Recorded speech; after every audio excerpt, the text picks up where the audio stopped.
क्या आपने कभी गौर किया कि हमारे अंदर एक अजीब तरह की बेचैनी होती है, एक अजीब तरह की हलचल होती है, एक अजीब तरह की प्यास होती है।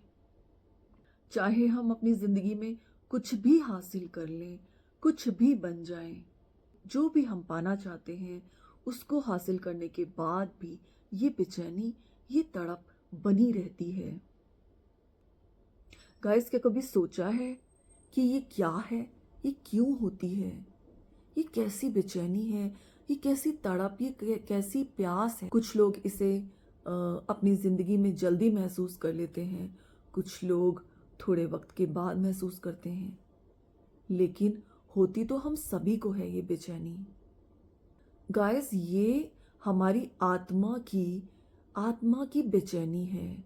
ये हमारी आत्मा की तड़प है, हमारी आत्मा की प्यास है, जो परमात्मा में लीन होना चाहती है। जिस सोर्स से हम आए हैं, ये उसी सोर्स में वापस जाना चाहती है।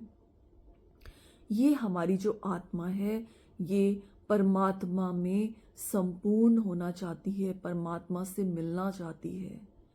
इसको तभी तृप्ति मिलेगी जब ये परमात्मा जिस सोर्स से, जिस प्रकार से, जिस जिस मूल से हम आए हैं, जब तक ये वहां नहीं जाएगी, तब तक इसको अतृप्ति ही रहेगी, तब तक ये बेचैनी, ये तड़प रहेगी।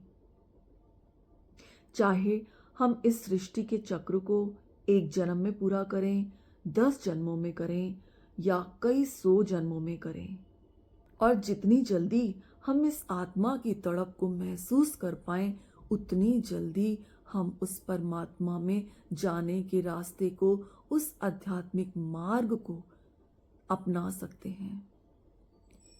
हमारा जो आध्यात्मिक मार्ग है, ये हमें परमात्मा तक लेकर जाता है। और जब तक हम इस आत्मा की तड़प को महसूस नहीं करेंगे, तब तक हम आध्यात्म के मार्ग पर, आध्यात्म के रास्ते पर आ ही नहीं पाएंगे, चल ही नहीं पाएंगे। और आना तो सभी को है इस रास्ते पर, किसी को जल्दी, किसी को देर से। और अध्यात्म क्या है? अध्यात्म है अपने आप को जानना। हमारी आत्मा की प्यास, हमारी आत्मा की तड़प तभी बुझेगी जब हम इस रास्ते पर आएंगे और परमात्मा में लीन होंगे। लेकिन हम इस मार्ग पर तभी आ पाएंगे जब हम अपनी आत्मा की तड़प को महसूस कर पाएं।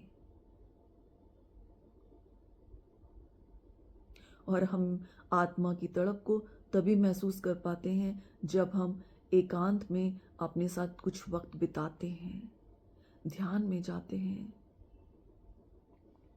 ध्यान के मार्ग को अपनाते हैं। हमारी आत्मा तभी मुकम्मल हो पाती है जब ये परमात्मा तक पहुंच सके। वो जो सोर्स है, वहां तक जाने के लिए हमें नहीं पता हमें कितने जन्मों की जरूरत है। हर व्यक्ति के जन्मों का चक्र अलग अलग होता है। हमें अपनी आत्मा की आवाज को सुनने के लिए अपने साथ कुछ वक्त बिताना होगा, अपने अंदर जाना होगा, अपनी आंखें बंद करके कुछ वक्त अपने साथ बैठना होगा।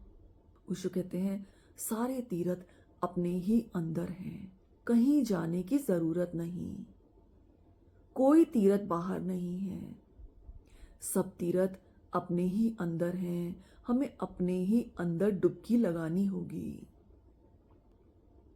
और जितनी जल्दी अपनी आत्मा के स्वभाव को महसूस कर पाए, जान पाए, उतनी ही जल्दी हम परमात्मा के रास्ते पे चल पड़ेंगे।